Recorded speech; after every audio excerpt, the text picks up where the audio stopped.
Yeah, so I sent for people listening, sent a message to Ben yesterday just saying let's have a chat. I wasn't sure what I wanted to chat about, but I feel like we would have interesting conversations potentially. So hopefully this is one of those. And we kind of came upon the topic of comparing working out to practicing. What is the difference between a workout and practice? So do you have any preliminary thoughts on that, Ben? It's something, practice is the term that I use far more frequently than workout. Working out is something that I don't, it's never something I really say. Practicing, training, and you could say, well, it's just semantic, but so is everything, and it frames how we think about the things that we're doing, how we talk about them, right? So, yeah, maybe you could share some thoughts on that. We can see where we go, where we end up from there. Yeah. So before we even dive into the topic, I just want to express once again, face to face, that I'm actually quite honored to be asked to, have this chat with you. And I've been so excited, like since you asked me yesterday and all morning, like jittery. Cool. So I appreciate the offer because or the invitation to play this game. Yeah, it's cool. So Conversations are more interesting with someone else than when you're having them alone. So, so I appreciate you saying yes. Yeah, absolutely. So on the topic, I'm glad you brought up that at some level it could just be a semantic debate, and that's kind of where I wanted to start with just that question of maybe looking to define each term, but then asking, is there even a difference, and does it matter? Because maybe it's just, I think it's easy and quite possible just to fall into kind of marketing lingo, and you say, well, I'm going to differentiate myself as a teacher by saying I teach a practice, I don't teach working out. But if at the end of the day, the actual practical task itself is more or less indistinguishable, does it even matter? Is there a difference? So I agree with you that at some point we'd use different words, and this informs how we think. So it must matter, or we would assume it would matter. We use different words. We say working out and practice. And I guess maybe if we could start by exploring ways in which, well, yeah, looking to define them and then seeing if we can find ways in which they're similar and in which they're different. So I would throw it back to you and ask for your initial thoughts on that. Sure. Well, I would say that the point you make about kind of marketing yourself differently or marketing what you're doing differently is not so much one to dismiss, but perhaps that's an intentional thing, that when someone hears, at least this is my experience, I respond very differently to what people are doing depending on how they're talking about what they're doing. And that's what can draw one in to begin with, and that's definitely what drew me into pursuing this form of practice that we're both interested in, the movement practice.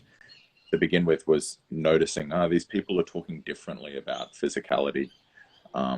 Ido Portal, of course, very popular, and he's made a very clear point, and perhaps sometimes too sharp of a point, even to the point of dogmatism, regarding distinguishing, okay, we're teachers, we're not trainers, they're students, not clients, it's a practice, it's not a workout, all those sorts of terms. But that is something that I noticed, and that it's kind of a sharp, you're not talking about training in the way that I've heard it talked about. And that immediately at least piques one's interest, perhaps. But I agree with you that it can become wanky, essentially. Any use of language can become wanky, especially when it's done in that kind of arrogant, well, if you're only working out and I'm practicing, then I'm somehow better than you, further up the hierarchy than you are. You could be practicing and calling it working out, and I could be working out and calling it practice. But perhaps the conversation can attempt to figure out, well, what would it look like if someone really were practicing? What's the kind of ideal image of practice as opposed to simply working out? In terms of, to define the two, I would think of a workout as something that's done primarily for the sake of the physical benefits that it produces, whether that be, and this is most commonly the case, body composition, building muscle, burning fat, building muscle, losing fat being the two main goals of most people, or perhaps energy systems training, increasing one's cardiovascular capacity. But essentially, in either case, you're talking about engine building, building an engine of some kind, right? That's how I think about workouts. That's how I think people who work out are usually training. The intention is rarely to change one's way of moving, and usually to simply add load and perhaps intensity of some kind, or duration, the length of the session, to whatever your current way of moving is. Mm-hmm. That's how I think about a workout. There's no shift, there's no qualitative shift that you're aiming at. Yeah. Whereas practice is the opposite. It's for one form of practice would be skill development, or perhaps all practice should be thought of as skill development. But you're attempting to learn new ways of moving. If we're talking about movement practice, we could talk about any form of practice. You're trying to develop a new way of operating.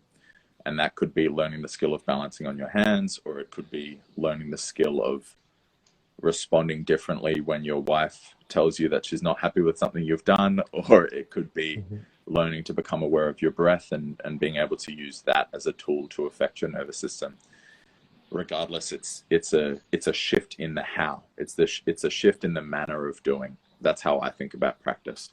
And working out is not that, or at least the way it's presented and talked about. It's very rare that it's presented in those terms. Would you agree, or is there anything you'd add or modify regarding those kind of broad strokes definitions? Yeah, again, I have to compliment you. I think you have a really beautiful way of taking what could be a very convoluted set of ideas and then just presenting them in a nice, orderly sequence and quite clearly. Because everything you're saying, I agree, and it makes sense. And in preparation for the conversation, I did a little bit of Googling, because I was wondering, where does this term come from, working out? Like, what's the etymology, the origin of it? And when I looked it up, it seems to be relatively new, like maybe around the late 1800s, early 1900s. And perhaps there's some connection to boxing and boxing culture. And there are also some parallels drawn to say, well, look, in English, we tend to add these work out, we shut down. We have this tendency to add that sort of, adverb to our speech to sort of emphasize. And then I asked my wife, because she's Korean, and I said, well, what do you call working out in Korean? And they said, well, and she thought about it and said, well, we don't actually have a word for workout. We say undong, which means, and you're like this, movement. So I'm going to go do some movement, you would say in Korean. Or the other one would be, and I'm going to butcher this pronunciation, but it's something like helsu, like health. I'm going to go work on my health. And then you go to a gym and do exercise. And it may actually resemble a lot of what we do over in Australia or in the Western world. But the verbiage is different. I'm going to go, they already start with, I'm going to go do some movement. And then I think about like working out.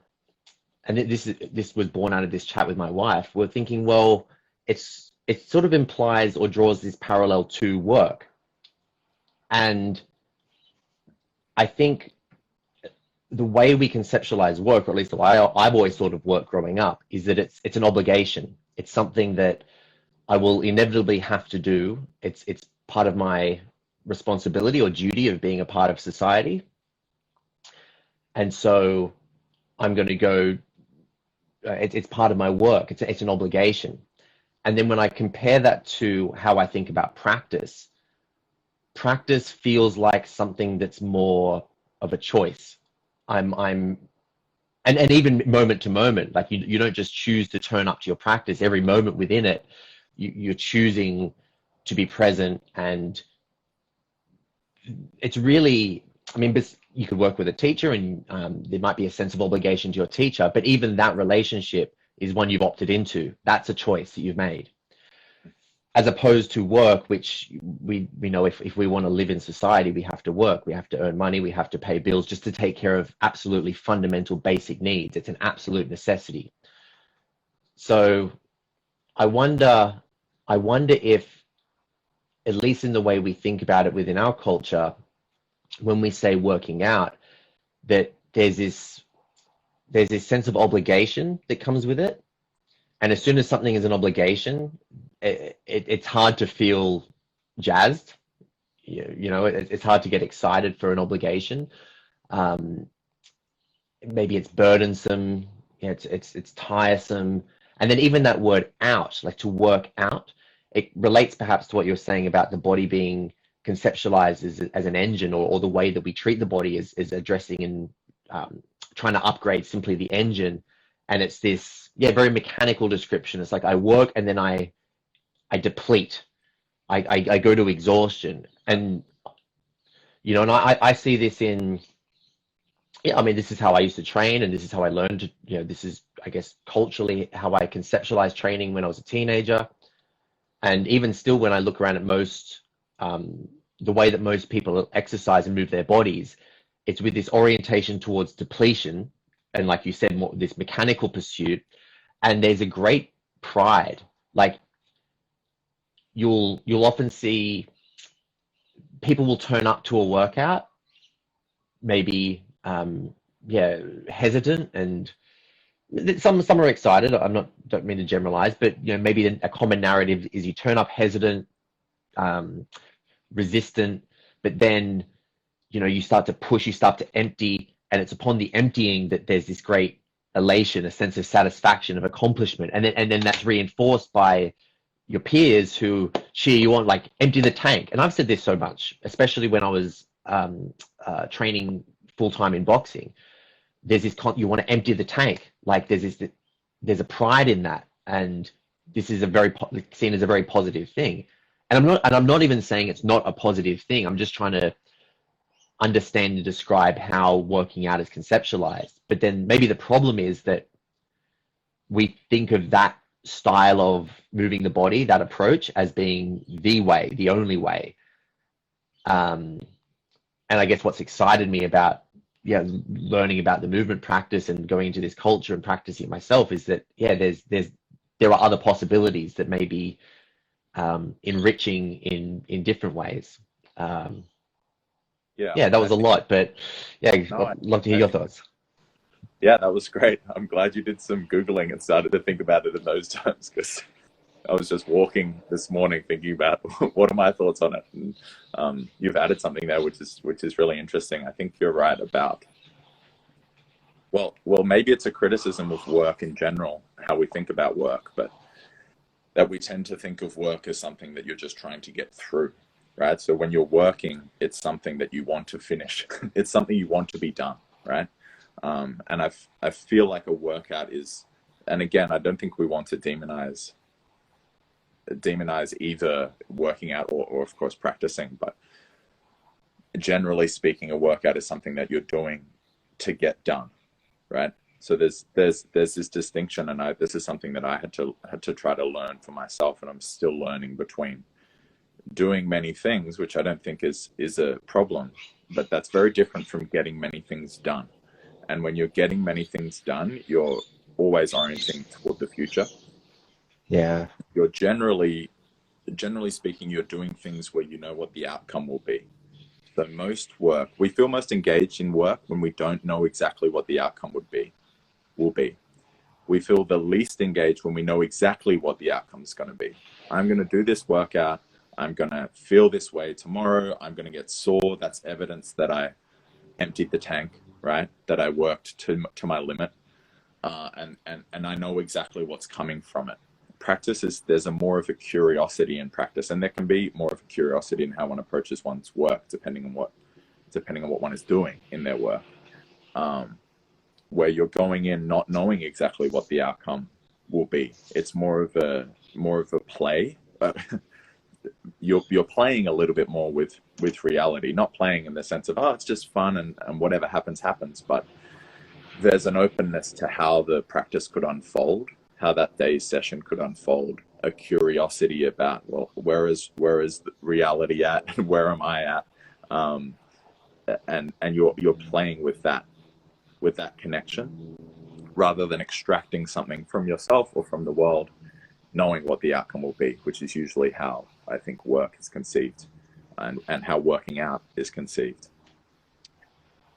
Well, maybe we could talk a little bit, Ben, about, yes, because I definitely was mostly working out, and I've recently started actually working out a little bit again, and introducing a little bit of that into my teaching from time to time, which has been fun, and perhaps some of the people who are listening have been involved in that. And that's, I think working out can actually be a really valuable part of a more holistic practice that you could practice in that mode, because you can definitely go too far in the other direction. But perhaps you could share when you feel like you changed. Was there a clear moment where it's, I'm shifting now from primarily working out in my physical practice or my physical training to practicing in the way that we're attempting to describe? And if people listening, if the distinctions aren't making any sense whatsoever, please drop a comment and say, can you clarify them, or ask a question if that's going to help us sharpen up the distinction between what it feels like to work out and what it feels like to practice. Although I think we're circling around that generally. So maybe your explanation of your kind of history and the shift from one to the other might help sharpen up that distinction. Yeah, that's a really good question. I hadn't actually considered that until you mentioned it now, and I've got a sense of it, which is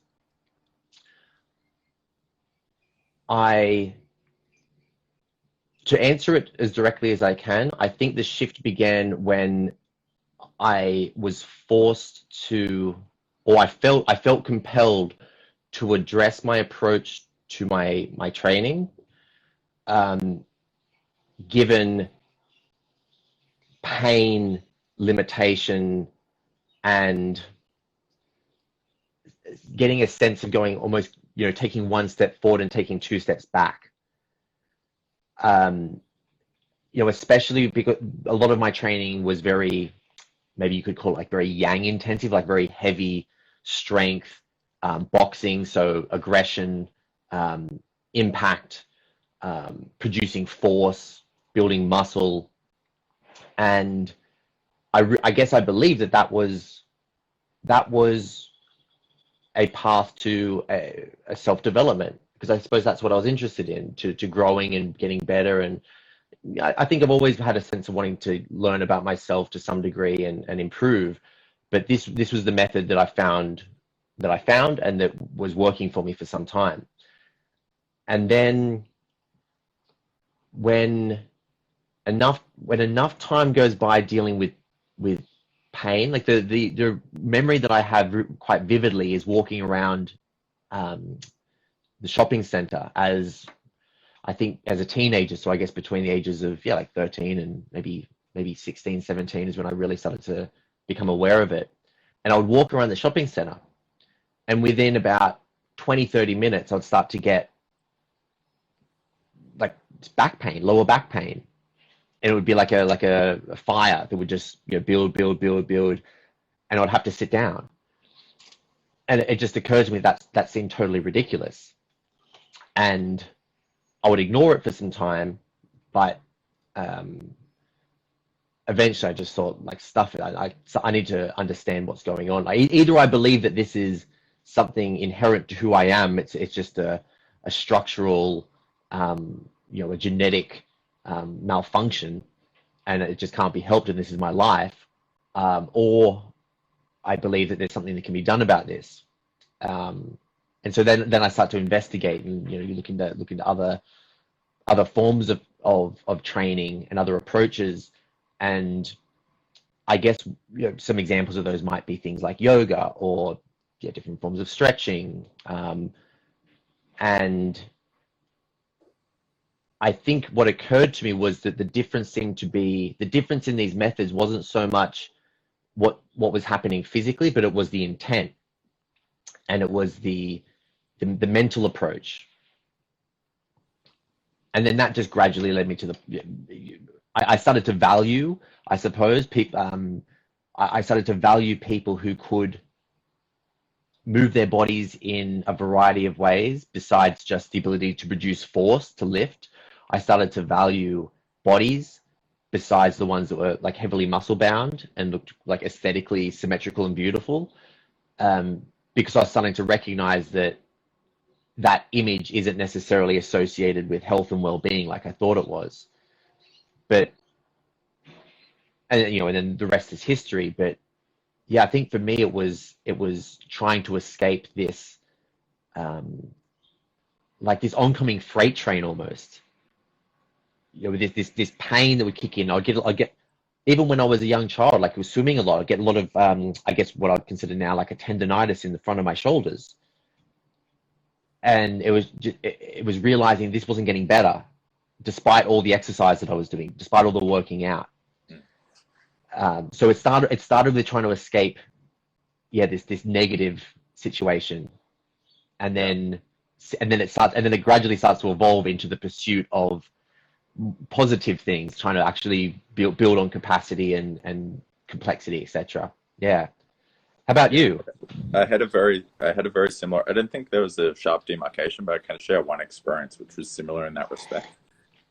Which was I was one of the many people who would always end the day feeling like, oh man, my neck and shoulders are so tense or tight, and that is similar to what you're describing with your lower back. And I have my lower back and hip things. But I've spoken about those previously, so we'll kind of avoid that example for today. But I had the same thing with my shoulders, and I said, man, I'm feeling like my shoulders, upper traps, and I didn't know what any of the musculature was, but like around my shoulder blades, everything just feels tight.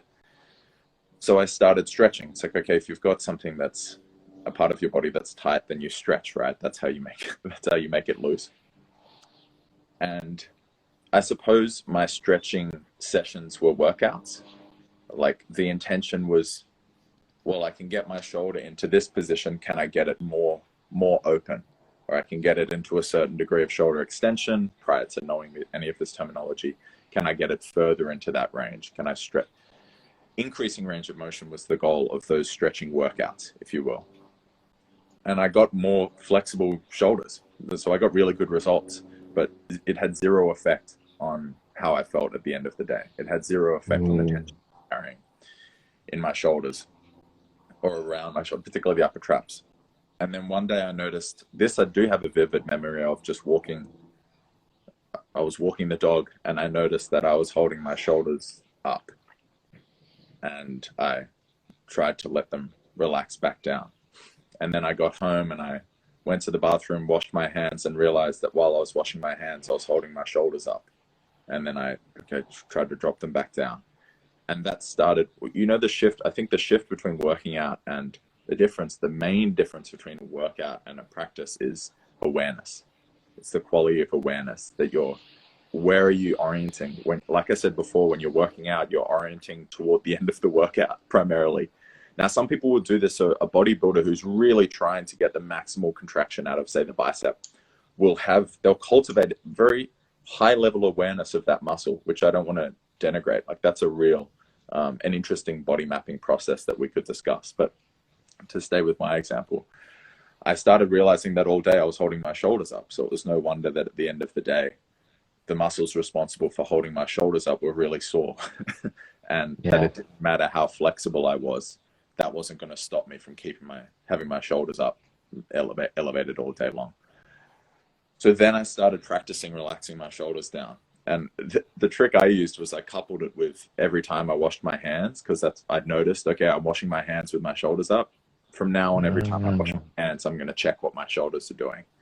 And then I added in, maybe now I'll check every time I check the time, I'll also check what my shoulders are doing. And I started developing this awareness of this habit and overriding it by reminding myself to relax the shoulders down. And that takes a long time, and it's practice. It's not a workout. that for me was a sharp distinction. I was doing stretching workouts essentially to aim to intent with the intention of increasing range of motion. And then I started practicing through the day, holding myself differently. And that had a completely different effect, which was that I would end the days without feeling that sensation in my shoulders and in my neck. I had changed my habitual way of holding myself, of carrying myself. And so perhaps that could be another in for the conversation, practice versus working out. I said this before, but maybe I can perhaps manage to say it a little more clearly, or make this point more clearly. When you're working out, you're using your habitual way of moving and adding intensity, right? Practice is changing your habitual way of moving. So a workout is something that's done through your nervous system as it is, and it's something that targets generally musculature, but let's say muscle, tendon, ligament, bone. It's something that you're doing to your body through your nervous system. Practice is something you're doing to your nervous system through the body. I think that's a useful distinction, because when I'm practicing, what I was learning with my shoulders, for instance, was my nervous system has a tendency to lift my shoulder. You put me to sleep, okay, they're going to relax back down. This is not the muscle's fault. This is my nervous system. This is my map of my body and my habitual way of moving that I started to work with in practice. And this is why I think practice can be so valuable, because it extends beyond the moment, the duration of the practice. Because you're doing habitual things 99.9% of the time, right? Even while we're sitting here, I'm sitting in a certain habitual manner, and I'm using certain habitual gestures and so on. And you're doing the same. Most of what we do is habitual. It's unconscious, right? And then we have this light of awareness that we can shine onto different things. And right now, it's hopefully we're both shining our light of awareness on the conversation that we're having. Check, is this landing? Does this make sense? And you're interpreting, and maybe ideas are popping up for you. This is what I might say next, but we're in the conversation. That's where the awareness is. But there are all these other things that are still happening, not just to us, but through us, while our awareness is on the conversation. And so practice is about, for me, a large part of practice. And of course, there's the skill development, but the way I think about practicing as opposed to working out is that I'm shining my awareness, I'm directing my attention to my habits. So I'm making those unconscious, I don't think there's a better word for them than habits, but let's say unconscious ways of thinking, ways of moving, ways of carrying myself, ways of responding emotionally to certain things arising, ways of every habit that I have, I'm trying to bring those into the light of awareness and notice, is that optimal? Decide for myself. Make a choice, like you said earlier on. Is this way of operating optimal, or is it not? Because usually it's not. Most of our habits were developed. I'm speaking English with an Australian accent, not by choice, right? I didn't decide this will be the optimal accent. This just happened by chance. And the fact is that the majority of what we do, how we operate, is completely by chance. The circumstances of your birth, where you were born, how you were raised. Your dad used to carry himself in that way. And you can see this, like a father and son will have a very similar gait quite often, or at least siblings will. You can notice them from a distance. Oh yeah, they're related. Or maybe your mother, you spent a lot of time with her and she was very reactive emotionally, so you're very reactive emotionally. We just carry all these habits that we've acquired from others. And for me, practice is about noticing that and actually taking some autonomy over the way I'm going to operate automatically, over my habitual nature. And because you can discover that I'm the product of my culture and of my surroundings. And one response is resentment, right? Especially if the way that you find yourself operating is not optimal and perhaps causing pain, right? Or causing you emotional anguish, or you're not getting what you want out of your life, let's say. you're not living how you want to live. You can resent your culture for it, or you can resent your parents for it. You can hold resentment. The way I described it, who was this in conversation with the other day? It's like when you discover Santa's not real. It's like you realize my culture is just one option. It's arbitrary. Why am I why am I beholden to that? That can produce a lot of rage in people. Another response, though, is to go, well, I'm going to go in and tinker with my nature myself. And that's what practice is about. It's tinkering with all of those things that are otherwise unconscious. You bring them into consciousness, tinker with them, modify, practice, repeat until this new way of operating becomes habitual, becomes a part of you, so that you can forget. Because now I don't need to check if my shoulders are right, lifting up or not, because my habit now is for them to be relaxed down, right? It's not that you need to be consciously aware of everything forever. It's that you draw out one thing, and like you said, man, I'm getting lower back pain. How can I repattern my way of walking so that I can move through the shopping center and not have pain? And I do think lots of people start from that place of a deficit or an injury, pain is telling you your way of operating is not working, right? And often the initial response is, what if I would just work harder? What if I just add more intensity to my current mode of operating? And do you think that will help? And the pain signal gets larger, and then an injury arises, or you go through a serious breakup, or all these things can happen to really smack you in the face and say, hey man, it's not that you're not working hard enough. It's that you're working in the completely wrong direction.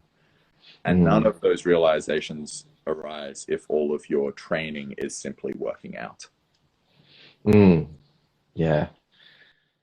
I think there's also not just a physical layer with that pain. At least in my case, I just remembered with the lower back pain, when I was a teenager, I remember turning to my mother and asking her, like, I was standing in the mirror, that is tall mirror, and I was looking at myself from the side. And I asked my mum, I said, Mum, why do I look like a half centaur? Because in my lower back, well, what I'd now describe is I was habitually holding a full anterior pelvic tilt. So a big curve in the lower. I've just lost your audio. That Yeah, was my end. All good. I had the same thing. So yeah, and my mum said, oh, well, in our family, we just have big butts. It's just the way it is. But there was, I couldn't quite put words to it. It wasn't clear what it was, but I just had a sense that this wasn't right, or it wasn't as it could be, and that it seemed off in some way, and there was a sense of shame and embarrassment as well, and that was a motivating factor behind it too. So it's this, and I found it to be the same in my coaching. A lot of the time it begins with this, I'm trying to escape something negative. There's a physical negativity and emotional negativity, and that negativity itself becomes a habit and a pattern, and it feeds itself, and then there's eventually a decision that I want to do something about it. I'm wondering if we could go into one of my favorite topics, but it might be a little bit, it might get a little bit woo-woo, but I want to attempt to sort of solidify it, because, and that's actually the point. So we're going to talk I've been about having crystals. Oh, perhaps. Yeah, we can crystallize. I'll try to weave that in. So it's very much in vogue, right, to talk about spirituality and to live a spiritual life and to be a spiritual person, and to recognize there's this physical, mental, emotional, but spiritual aspect to the self. And I've been challenging some people in these conversations to define that. Like, what do we mean by spirituality? What do we mean by the spirit? And I think it's one of the talks by Alan Watts, where he describes a whirlpool, and he'll say basically that we can look at a whirlpool and we can identify, well, there's a whirlpool. But if you were to try to actually pinpoint physically exactly what is that whirlpool, well, it's not a static thing. The water is constantly entering in and passing out. So the whirlpool isn't the actual physical constituent elements, the atoms of water that, or the compounds of water that make it up, but it's a habit of being. It's a pattern.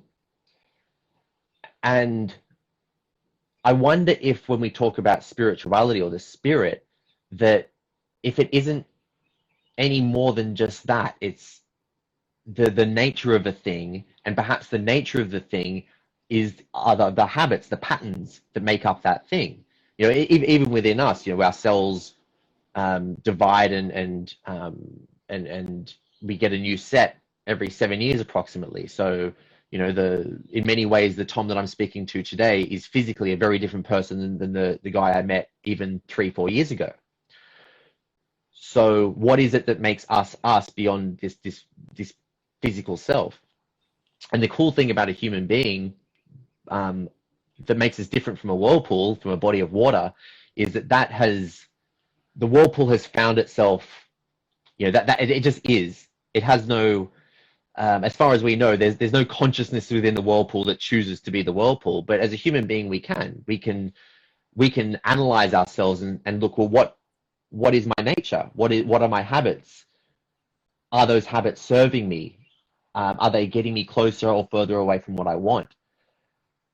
And so I'm very interested in it, and I guess I'd be curious to hear your thoughts and reflections on this idea of being able to take these quite vague, potentially woo-woo concepts like spirituality, but actually trying to sort of solidify them, because I think there's often a very practical, grounded root to these things. And so, yeah, well, what do you think about my attempt to try to tie in that idea of being aware of and then working on one's habits, patterns of being, and relating that to the concept of spirituality and the spirit of oneself?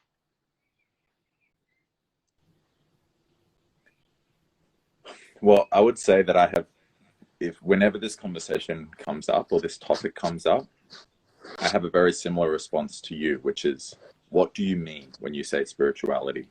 Because I've had myself described as, well, you're clearly a spiritual person, or you're clearly interested in spirituality. And I mean, of course, part of it is that you can't really define and explain what that means. Like, by nature, that's what we're referring to when we say spirit. It's something beyond what we can already describe and completely put our finger on, right?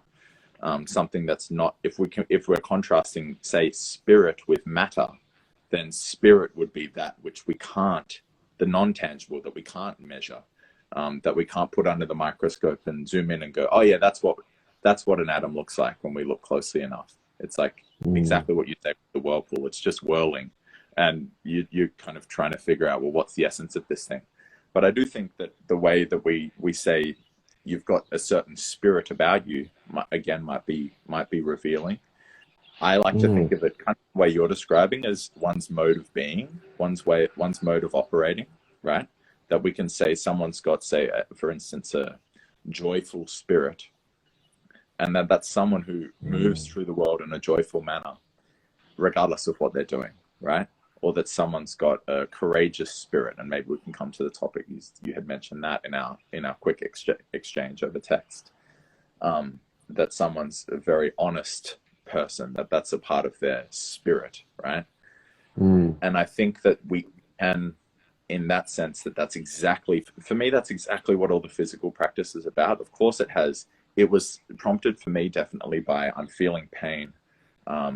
That's having, not only is that a negative experience, but it's affecting my spirit, right? When you're in pain, you become more sheltered, you become more selfish. Yeah, it's harder to concern yourself with the concerns of others. You become less optimistic. You're pessimistic because you're experiencing a threat signal constantly, right? Anxiety, arrest, all these sorts of things. Someone who's in chronic pain is operating in a certain way. They're not just operating in their normal way, and over on the side here is their experience of pain. It's a part of them, right? having said that, for me, the physical training is the way that I not I mean, there are all the health benefits and all of, but what's the purpose of all of those things? Well, it's so that you can operate in a certain way in the world. So when I said I've started working out a little bit more recently, that's because that's a certain mode that I actually, of operating, a mode of being that I actually want to have access to, which is this is hard, grit your teeth and fucking get through it. Get to the end of the thing. Decide you're going to go until you're told to stop, or until you're at the end of whatever it is you set out to do, and fucking go until the end, you know? And when the weakest spirit in you is saying, oh, but I just want to nourish my joints, and you just go, shut the fuck up, I'm doing this thing. Right? And you're training that spirit of being like a fucking beast, you know what I mean? But if that's all you ever do, and then your son comes up to you and says, right, and says, oh, Dad, we were playing outside and so was mean to you, and all you have access to is, well, grit your teeth and fucking get to, you know, it's like you're hitting everything with a hammer, right? You've only got access to one mode of being, one mode of operating, which is your teeth and get through it mode. I also want to have the access to the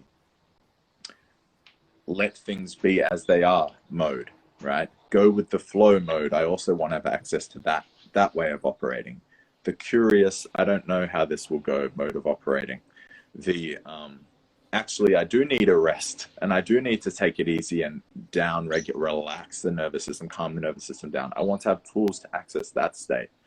For me, that's what we're practicing with the training, is accessing all of those states and being able to shift between them in the same way that I've got a couple, my dogs, they're asleep on their beds, and as soon as I say, want to go for a walk, they're just straight up, and it's like they somehow land on their feet and they're ready to go, right? They can shift between complete relaxation and absolute activation on a dime. And that's what I'm aiming at. If I can get there, I'm trying to be able to shift, and the awareness is what makes that possible. Between I'm operating in, for instance, getting lots of things done mode, and my wife comes to me with a concern that she just wants me to listen to and not to solve her problem, you know, as wives tend to do. And I go, well, here's how you solve the problem. And then she gets upset. I'm like, well, what do you mean? That's like that's my mode of being. That's my spirit. It's like, no, I want in the middle of going hard at solving these problems and be able to shift immediately into, okay, relax, witness another person's distress or suffering. And that's all you need to do in this moment, to shift. Having said all of that, Ben, I don't know what it is that actually drives any of those, for instance, the desire to be able to adapt and operate from a different place. That's what I think of as spirit. There's some spirit in me that's trying to push me forward to have access to different modes and to be able to adapt appropriately, respond appropriately to different situations as they arise. I feel there's some spirit, some kind of life in me that's pushing me to do that, to want to improve, to want to explore. For me, that's spirit. That's actually spirit. And I don't know I don't know where that comes from. And I feel like reducing it to, this is where it does get esoteric and woo-woo, reducing it to just, well, that's neurons firing in a certain way. For me, that doesn't solve the riddle. For me, that's not enough. But I'm okay with just being, again, kind of a witness to that, and to being a vehicle for that. But perhaps to wherever I have the option, you know, an opportunity arises to either be a little bit dishonest about something or be honest. And it doesn't seem like there's much of a difference between the two paths, and perhaps the little bit of dishonesty will make things easier for you.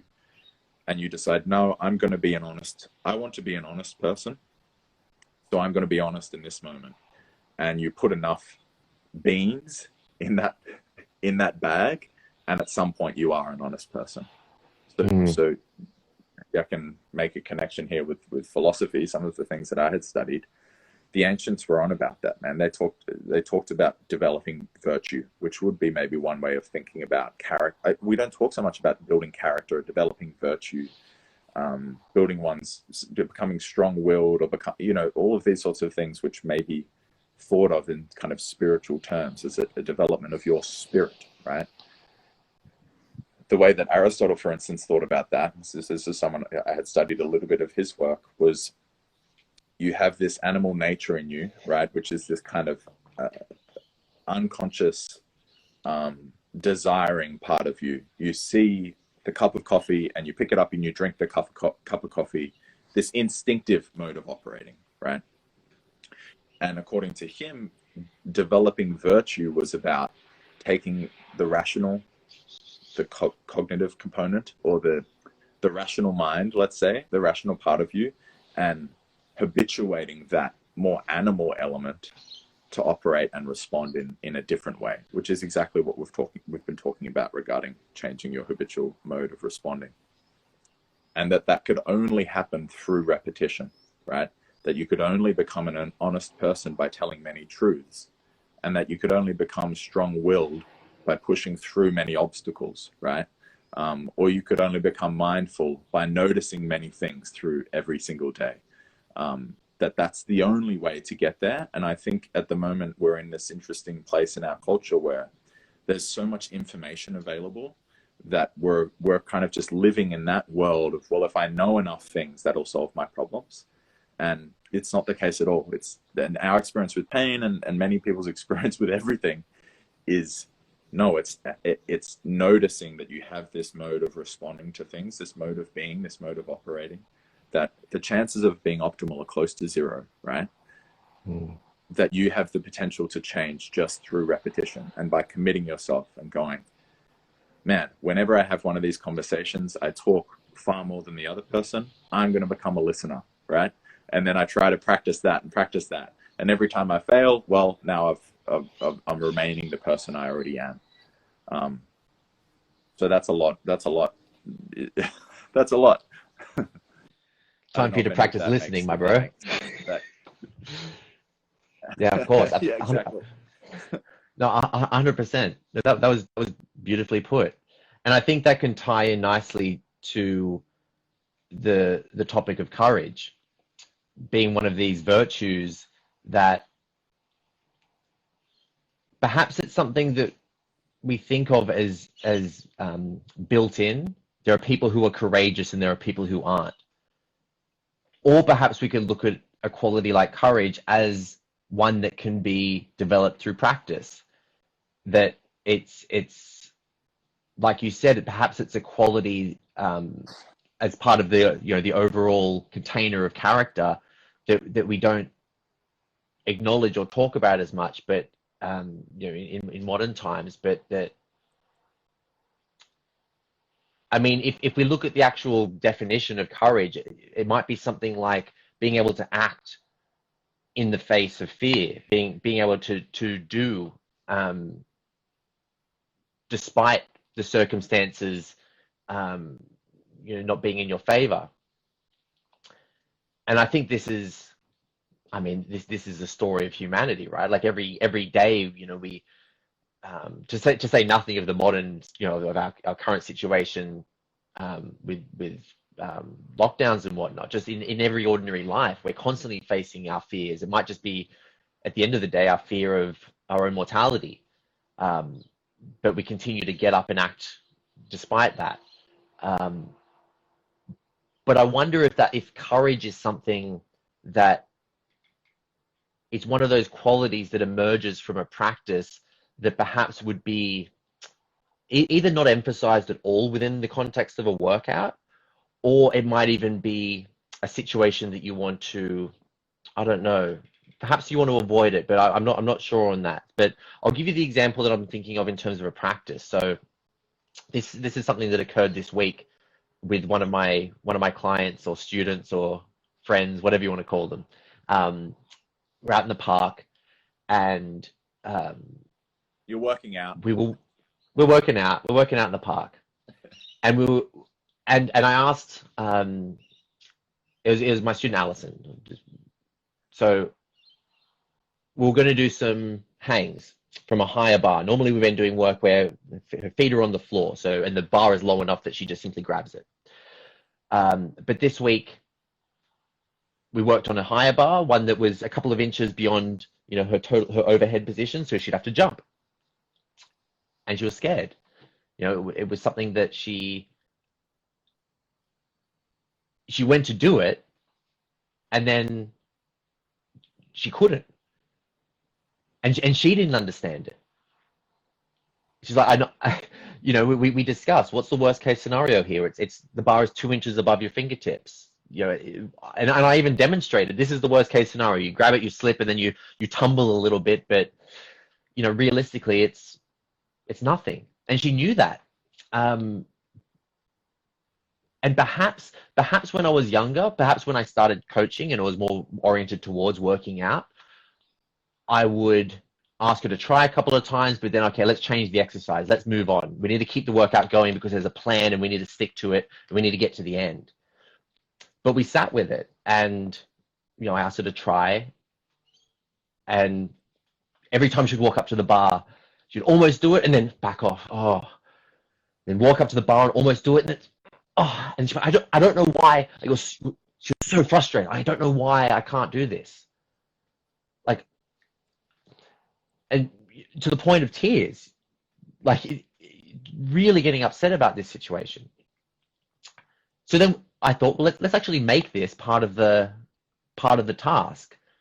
Let's set a measurable goal. So let's say I'll give you 10 attempts, and if you don't do it within 10 attempts, then use my leg to step up, and we'll take the fear of jumping out of it. But at least let's practice confronting that fear, that thing that we don't even understand the origin of it. We don't even understand why it's there, but it is there. And let's work on confronting that and being courageous. And within the first set, she jumped up and grabbed it and got on there. But interestingly, it wasn't just the single experience that suddenly her fear wasn't gone. She came back down, and then she went to do it again, and then that fear was still there. So it's not just a one and done situation. But for about 10, 15 more minutes, we sat there, we practiced, and then eventually we got to a point where she was doing 2 or 3 jumps consecutively. And so, okay, great. Now let's move on, and we'll come back to this and make this a project for the future as well. And I remember recently one of your practitioner students spoke about this on the Facebook group about overcoming the fear of passive hanging. And I've actually had a similar situation a few years ago with an older lady who was scared of jumping, and she overcame that. So maybe there's something within hanging that's or jumping to grab an object above us. Maybe there's some magic there, but it was really interesting to reflect on, because the workouts, the exercises were quite difficult for Alison, but the most difficult thing was simply jumping a couple of inches and being able to and overcoming that. And it felt so good when we did. It was such a it was euphoric. It was a sense of, it gives you hope. It gives you hope that to know that I can confront fear, and maybe I don't even know why I'm scared. And then I struggle with that, but I make a decision that I'm going to try to act despite that fear. And it's just beautiful to see when it happens. And we often talk about the transferability of a movement practice, especially a general movement practice, as kind of prescribed by Ido Portal, and it being this thing that, well, if I can work on these essential elements, perhaps I can find certain fundamentals if they exist, then I can find ways of moving that allow transferability into other aspects of my life. And what I actually find is more so than the physical transferability, though that certainly happens, like you're describing, there's this transferability of there are certain qualities of character that can be developed and worked on and practiced within a physical training context that can then carry on into other aspects of your life. You know, if you can become someone who is able to act in the face of your fear in a measured and considered way, you know, not just being reckless. But I don't know. I think that was such a beautiful thing. And I think it's such an important acknowledgement that it's something that is actually practiced and developed and cultivated and not just built in. And perhaps there are some people who through their nature, through circumstance, happen to have a few more points within the skill tree of courage from day one and have a bit of an advantage. But that isn't to say that it isn't possible to develop that for anyone. I think that's absolutely possible that individuals. I mean, we know this when we overcome phobias, right? We know that if you have an irrational fear to something, the only way to overcome that is gradual and progressive exposure to that which scares you. And that just speaks to the plasticity of us, the adaptability, and our ability to develop certain qualities like courage. So I know that you would have some examples from your direct practice within your practice, but also I'm curious if any examples or stories come to mind, maybe similar to that of working with your students, and relating to that development of courage. Yeah.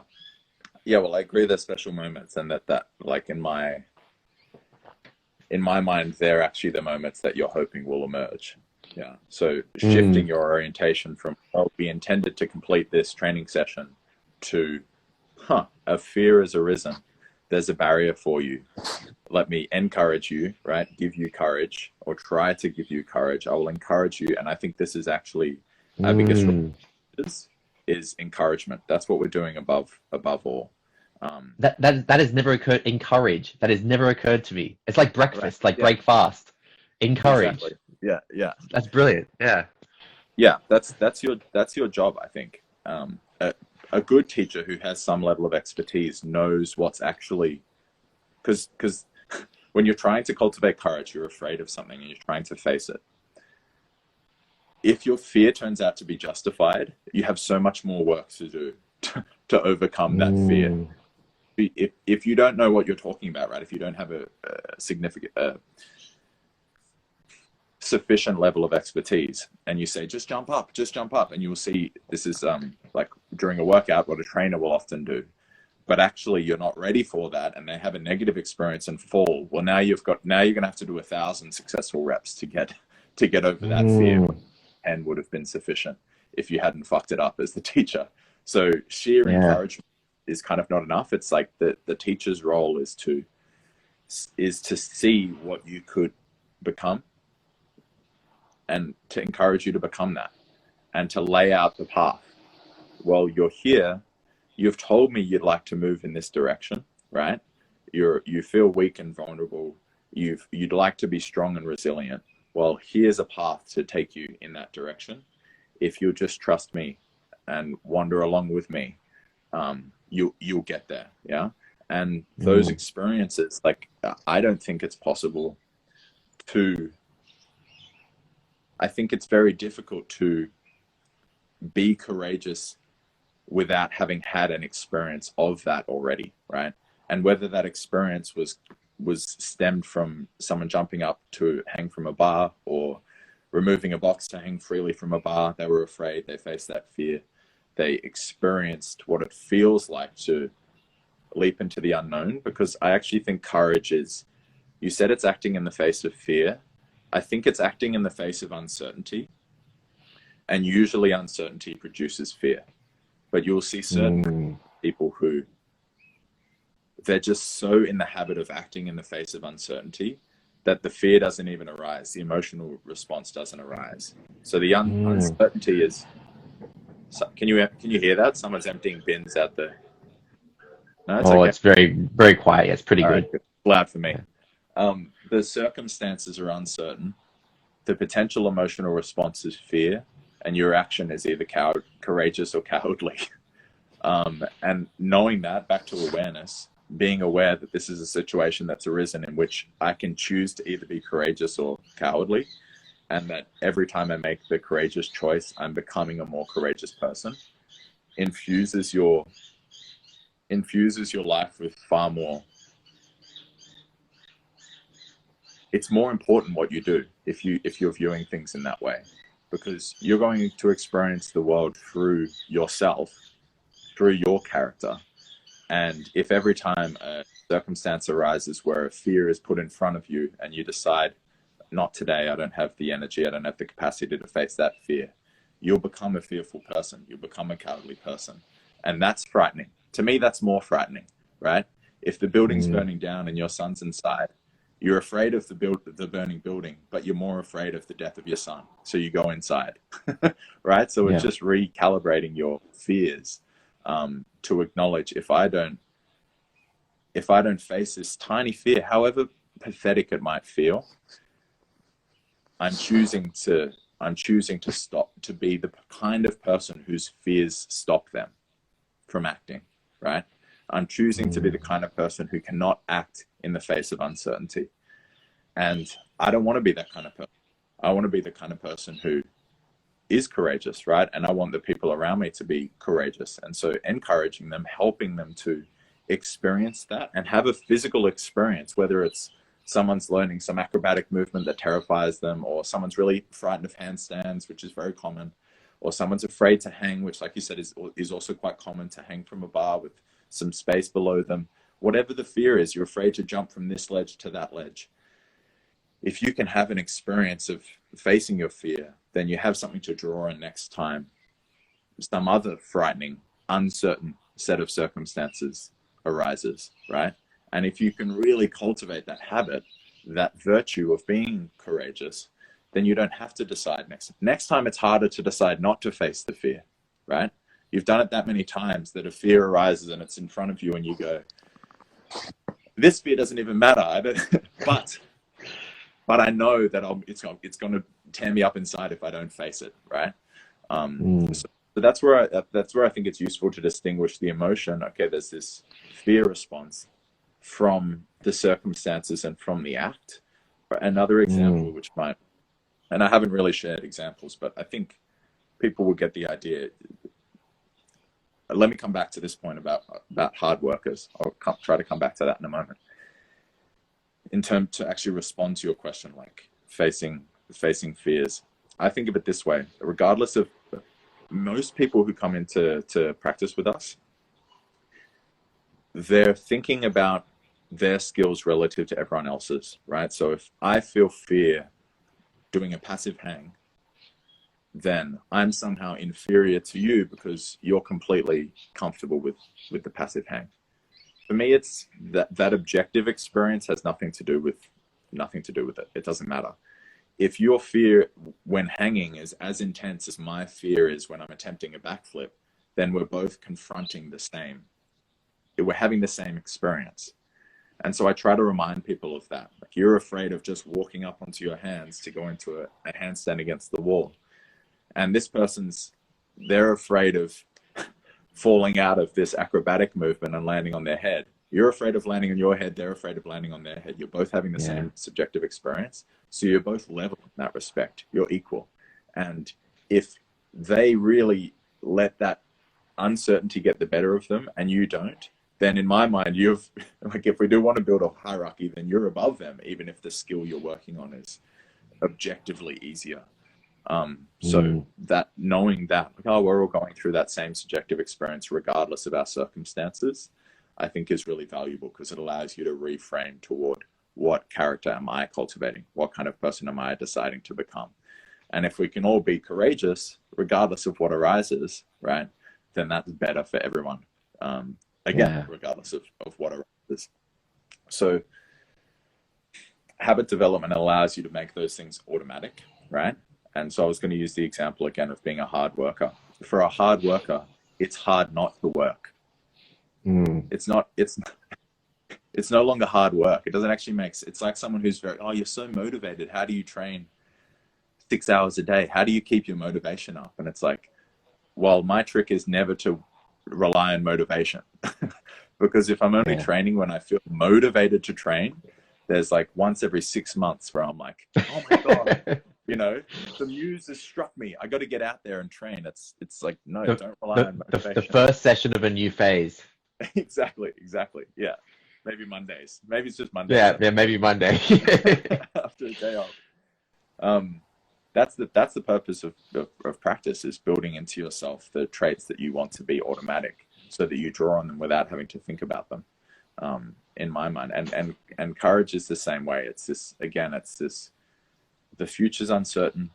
We really admire the people who decide to move forward despite that, right? There's a vulnerability in courage as well. Like when you say fear, that's also often associated with vulnerability. Vulnerability arises with uncertainty as well. I don't know what happens. I don't know how it's going to reflect on me. It might harm me physically. It might harm me socially, emotionally. So I'm just going to avoid the situation, right? But there's all this untold harm that's done every time you do that. And you can instead move forward, not have someone who's pointing out the potential consequences to you, so you can make an educated decision, and is encouraging you and saying, no, I think you're capable of this. Let's see if we can do this. To give an example before I hand back over to you, yeah, we had that with one of the guys in the practitioner program the other day who was working on forward roll in the rings, and I remember being really scared of those when I was trying to do them, and we worked through it together, and it was just like in the middle of one of the reps, he was like, fuck, I'm scared. And he got through it, and then, okay, let's do another one. Okay, let's do another one. Yep. Man, that experience that you have of completely shifting because before he said, I can't do that, right? Yeah. I can't do that. And then he leaves having had an experience of being proven wrong. If you can just give someone that experience once as a teacher, it can be completely transformative, because you don't know when the last time was that they had that experience of, I can't do this thing. Holy shit, I can do this thing. What else could I do? Right? Maybe that's never happened to them. Maybe that's never ever happened to them. Or maybe it happened through childhood, which it normally does, and completely stopped. There's no more experiences that once you hit adulthood, you're who you are forever. Like nothing could be more depressing. What you want to see is, actually, there are all these things that I could do. And if I have enough experiences of not being able to do things and then having the experience of doing them, then I start to see the world not in terms of the things I already can do. I stop seeing the world simply as it is, and I stop seeing myself simply as I am.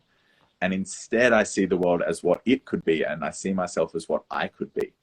Because and this is such a fundamental shift, and it completely transforms how life, my experience of living.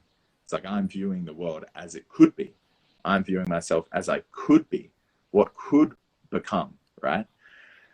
And that's, yeah, man, everything becomes open to you. The whole world's opened up, as opposed to you being limited to whatever experiences you happen to experience, go through growing up.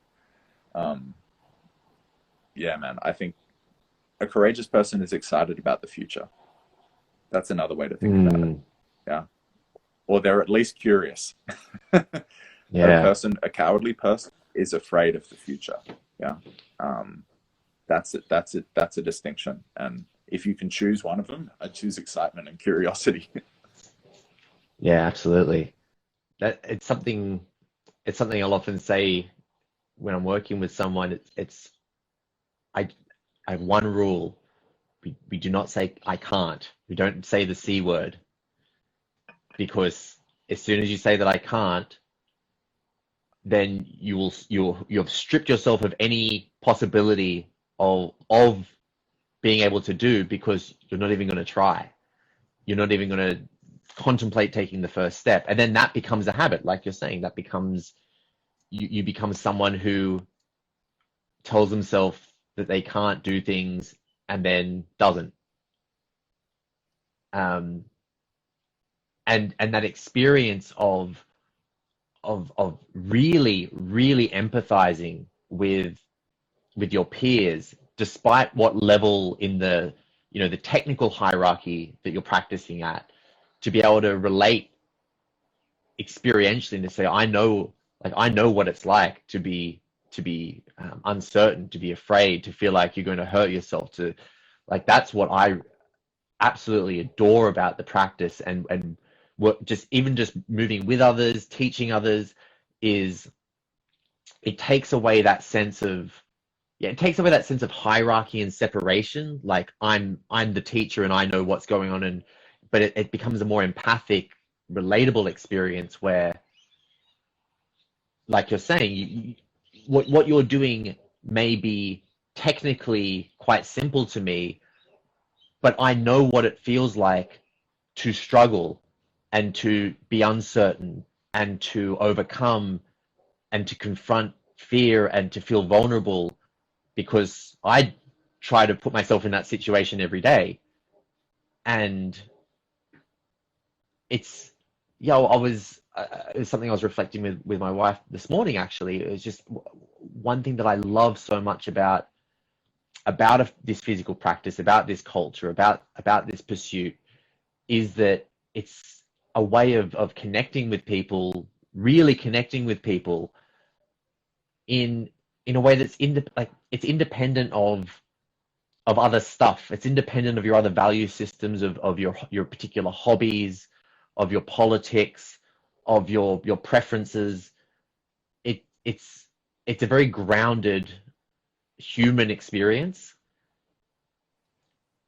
And yeah, man, I fucking love that. Like, it's just, it's one of the best. A few months ago, when I attended the handstand workshop in Wollongong, run by Harry Williams, and it was one of my number one takeaways, which was that there are all these amazing hand balances. I'd never seen so many I'd seen 2 one arms in person in my life before going to that event, and one of them was yours.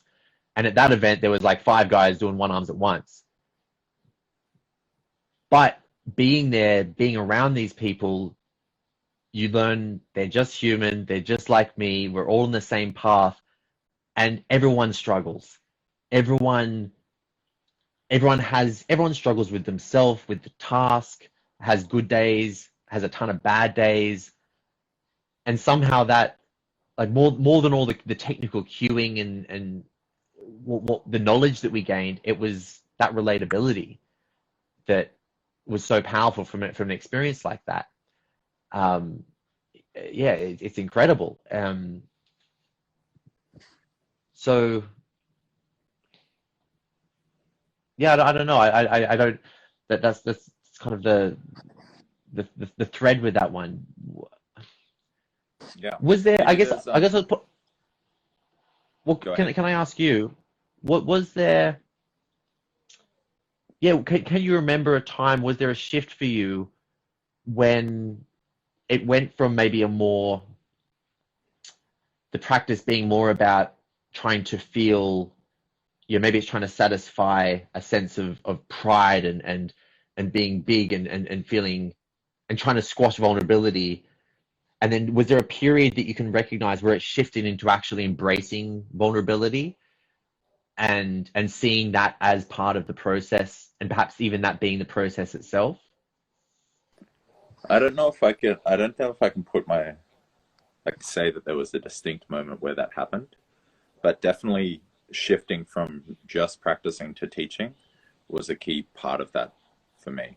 One of the realizations Mm. I had relatively early on, because I used to always train in gyms and I quite liked training in gyms. But you don't know anyone at the gym you're training at unless you went there with them, generally speaking. Or you're just really Yeah, extroverted and then you know everyone everywhere, regardless. yeah, But yeah. that's not me. So I noticed that always in, say, conventional gyms, there is a norm of, well, you don't really interact with each other. Kind of keep to yourself. Don't be doing too much weird shit, or you'll end up being a meme. Don't be, don't try things you can't yet do. So this goes back to the topic of the discussion: practicing versus working out.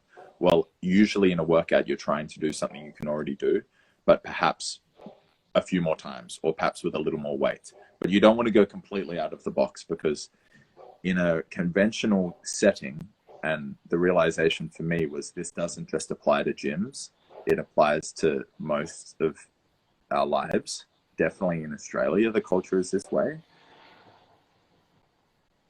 Don't be trying to do something that you're not sure you can do, because you're expressing vulnerability when you do that. And the shame that rises when it doesn't go as planned can be so overwhelming for people, completely shuts us down. So, but again, putting that fear of shame in front of you reduces you to what you already are. So I started thinking, well, what if you had a place? And so this for me was partly the impetus behind, trying to build the community a little bit and having a facility and that sort of thing was, what if I could have a space that exists within that world of you operate like you know what you're doing and everyone knows what they're doing and we all just do what we know what we're supposed to do? What if you could have a space where actually vulnerability was embraced, and the norm was not to be afraid of the shame that comes from trying something and failing, but the norm was actually to always be in that state of trying and failing, and that you would be ashamed if you weren't trying to go beyond yourself, right? Or you would be ashamed if you made someone else feel ashamed for failing, right? That actually failing is the norm, that we're all in that space where I think I can do this thing. It's a little bit beyond me. I don't know if I can, but actually the consequences of trying, there are no negative social consequences. Vulnerability is embraced. And that's the kind of relationship you hopefully have with a partner, with your family, with close friends, is where it's like open. You can just be yourself and be honest. And part of that is vulnerability, is I'm trying to, we're going to have this conversation. Hopefully it's interesting. I'm a little bit anxious about, all those things can just be there, and that's fine. Like, why do we have to put on this mask of all pretending we know what we're doing? I remember realizing very early on, while I was still in high school, that no one really knows. That was the realization. No one knows. No one knows. Everyone's just a child that grew up. So we're all kind of fumbling around, and why not?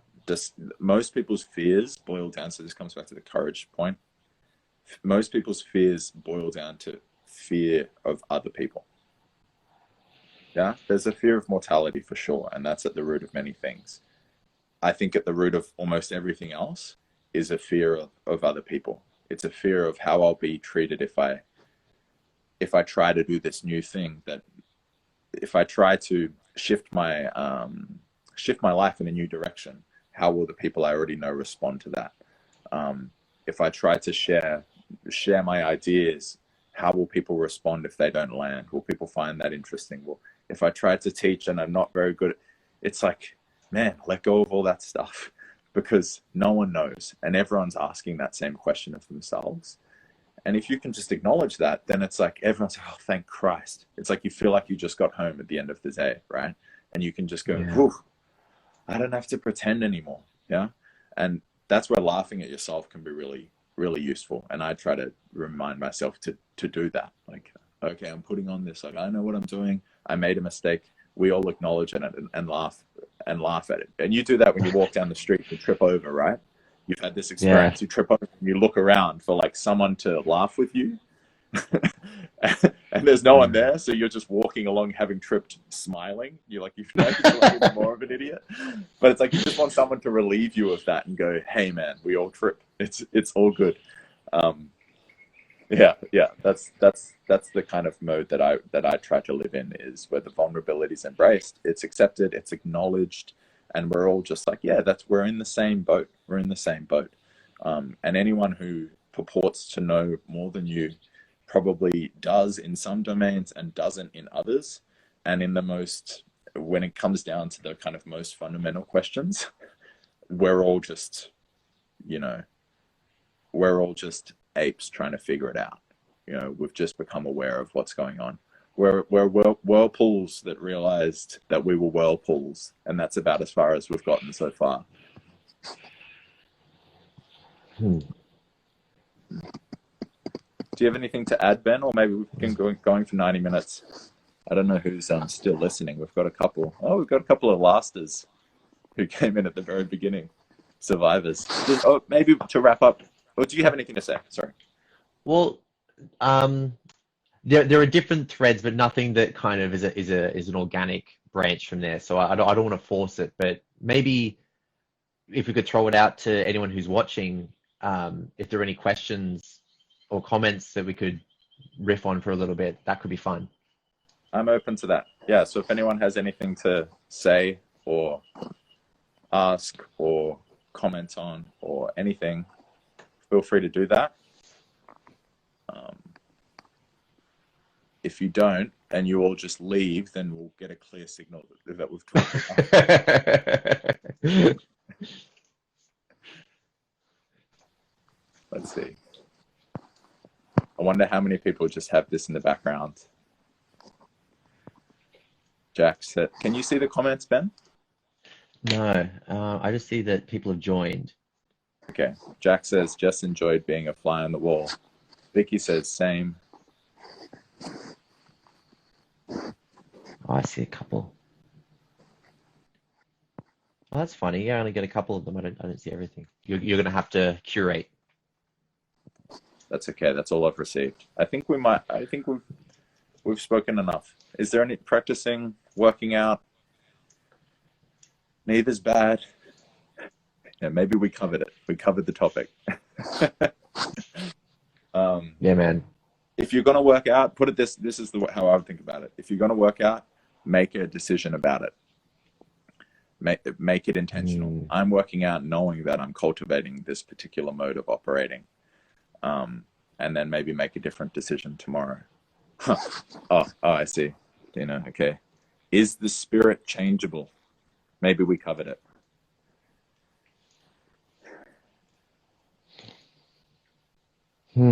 So at the point of wrapping up, and then to get a question like that.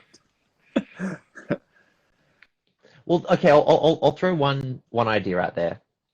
I don't know this isn't my idea, and I don't necessarily know if it's true, but it was something I read a few years ago that I found. All ideas are like that. Good point. So there is a certain spiritual teacher who I think he was active in the late 1800s and died around 1940. And I mentioned him too, and he's one of the reasons that I was drawn to Ito's work is that Ito has directly mentioned this guy a couple of times in a very elusive way, which makes it very mysterious and intriguing. So it's a man named George Ivanovich Gurdjieff. And amongst many of his ideas, one of them that's quite interesting is that he taught that the soul, and I guess I'm drawing a bit of a parallel between the soul and the spirit here. I'm going to just assume that they're somewhat synonymous. That the soul is not something that you're born with, but it's something that you have to develop and that you have to, maybe in a sense, earn. And so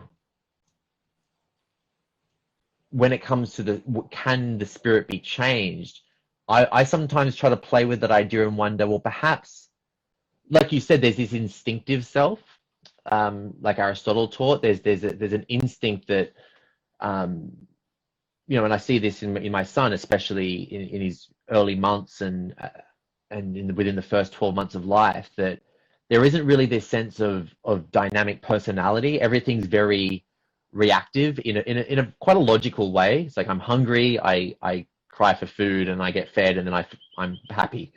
I'm tired, I get upset, I sleep, and I feel better. And so there's this very, and you could argue, well, maybe the spirit of the child, of the baby, is survival. To fulfill those basic instinctive survival needs, and that's the spirit of the thing.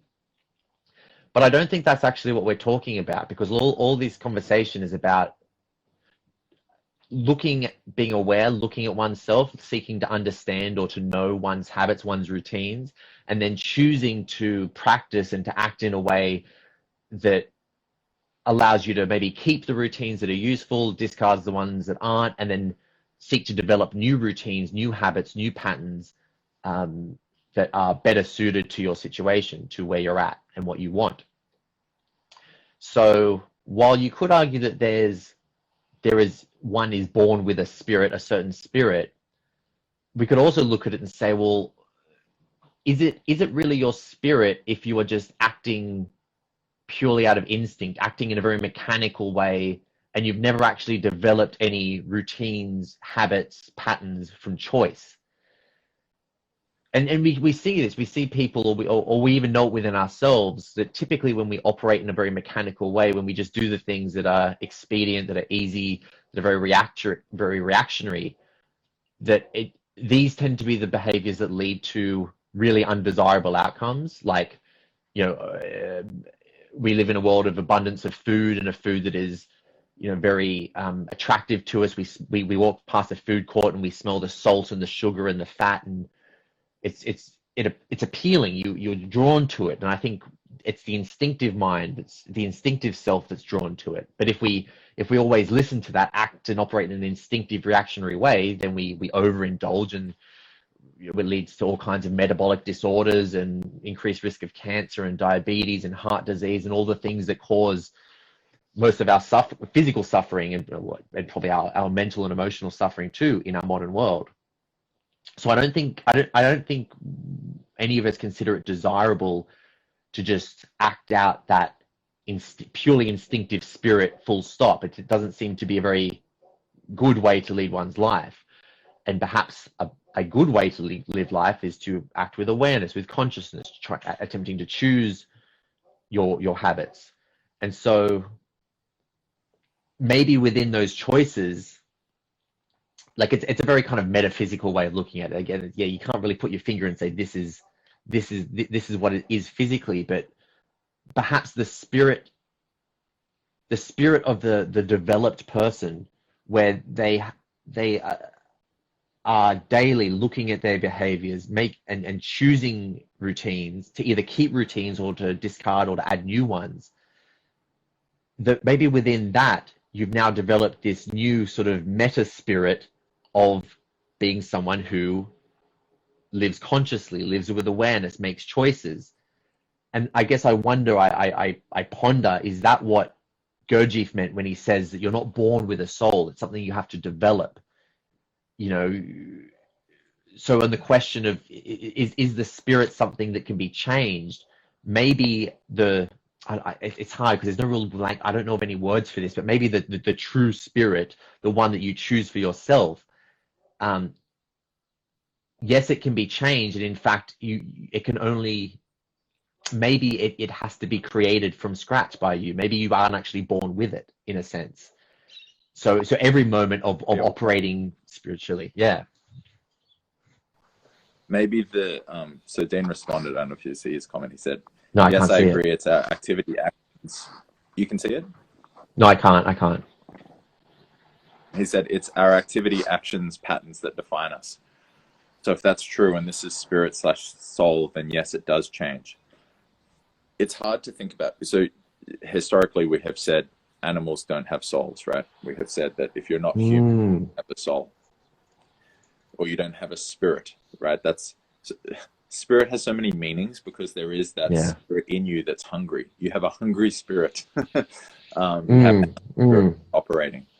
But I wonder if the idea of a spirit or a soul emerges only, it is the thing that's watching, right? That is the thing that's observing, that's watching you act.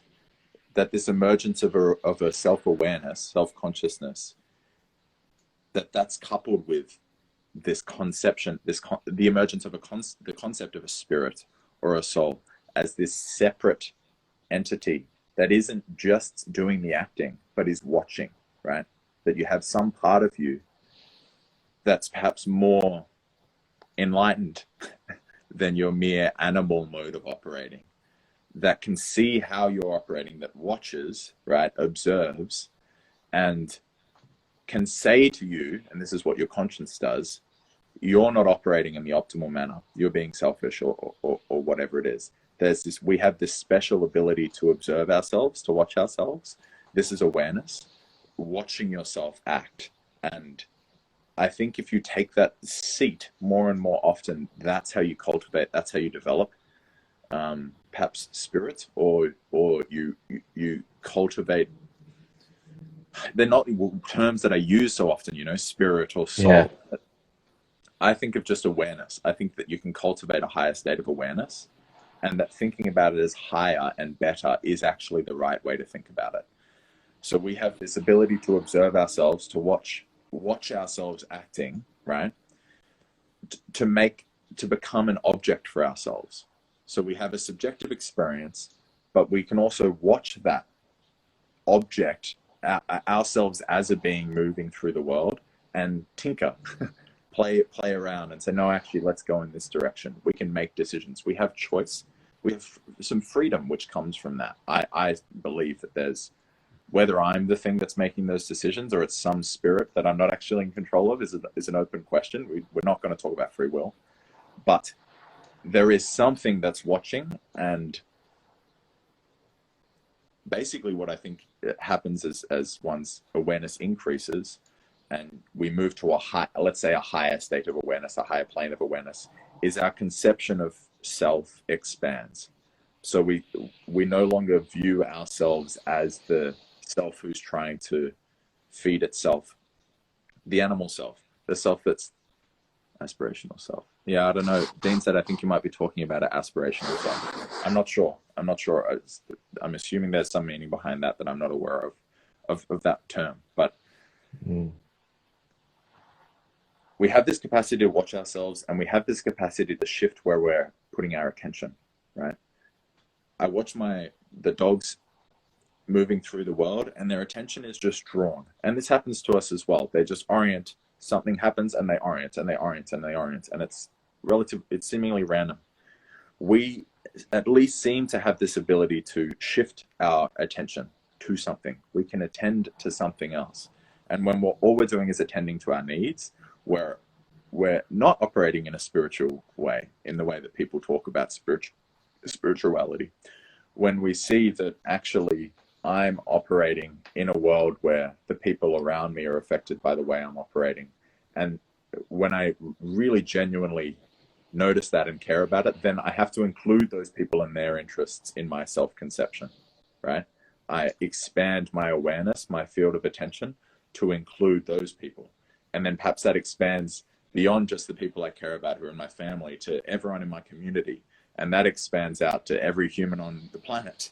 And maybe that self-conception expands out to every living animal on the planet. And that expands out to the planet. And your self-conception gets larger. I feel like this is what happens as someone becomes more mature. And like you said, when you're just a child and all you have is that animal self, then there's nowhere else to orient. All you have is that central, I've got my problems and I need them solved. I've got my needs and I want them satisfied. There's no way of broadening.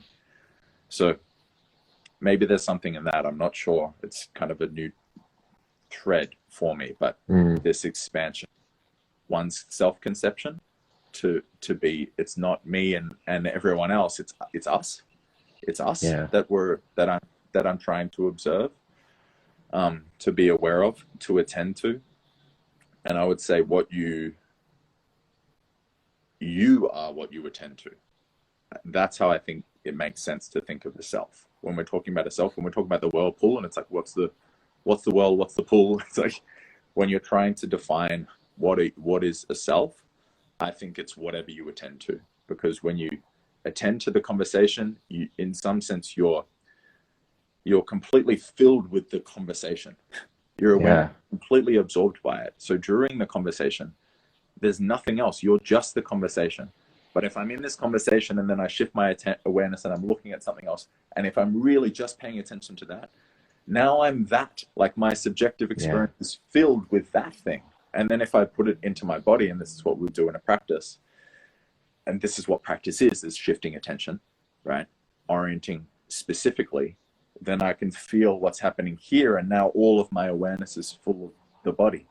And for most of us, our awareness is filled all day long with thoughts, with thinking and cycling through the same negative or positive patterns of thoughts, of thinking. That's the most common mode of operating, I think, at least in our culture. So maybe there are some threads, some things that there's some concepts that might make some sense or not make some sense, but there are at least threads to pull on a broadening of awareness being an increased mode, or a higher mode of operating, perhaps, is the broadening of awareness, and that you become whatever you attend to, at least in the moment you're attending to it. Yeah, yeah, I absolutely agree. And I guess I'll just tie a bow on that by saying that I think I made a video about this maybe a month or two ago, but I think when it comes to choices, there's often some hesitancy to do things that benefit ourselves. We consider them egotistical or selfish, but perhaps the most intelligent choices are the ones that simultaneously benefit yourself while benefiting other people. And I think to take that kind of metaphysical spin on it and to say, well, perhaps it's closer to true that I am not an individual in and of myself, but that in fact we are part of a collective sort of oneness. Now it shifts my perspective on my choices, such that if I do things that I know are going to benefit me, but also benefit other people, this isn't selfish, because even the thing that benefits me is going to help and benefit others if I'm truly being aware and listening to my conscience as I do so. So I think it's a really important reorientation, because it helps us to feel, I don't know, to avoid feelings like guilt and remorse and shame because I shouldn't be doing things for me. If I can act in a way honestly and sincerely and earnestly and courageously, now I'm being the change that I want to see in the world. And my selfish choices will hopefully inspire somebody else. Like, this is a very selfish act, really, for me to sit and have this conversation with you, because it's a real pleasure to do it for me personally.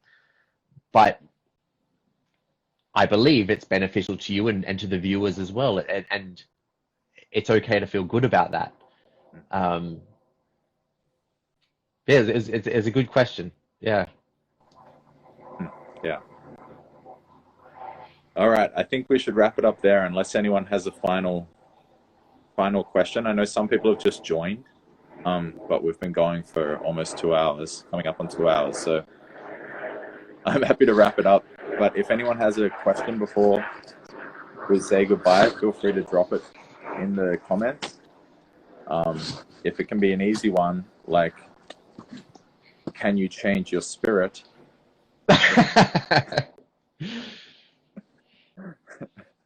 Why is purple? Exactly. If not, we'll wrap it up. So let's say 30 seconds. Yeah, 30 seconds to get them in. Yeah. Otherwise, the flies on the wall will be swatted, and we'll finish the conversation there.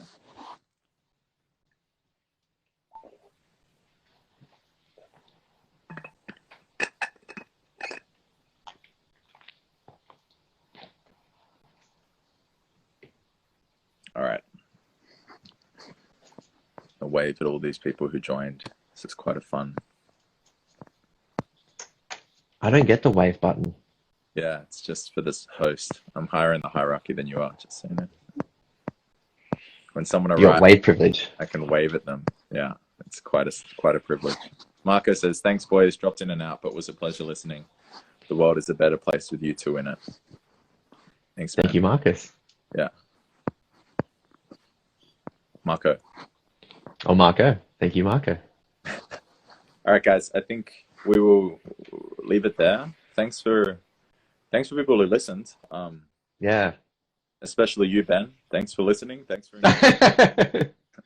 Absolute pleasure. I found that interesting. I found that useful. Yeah, we'll see what emerges from it.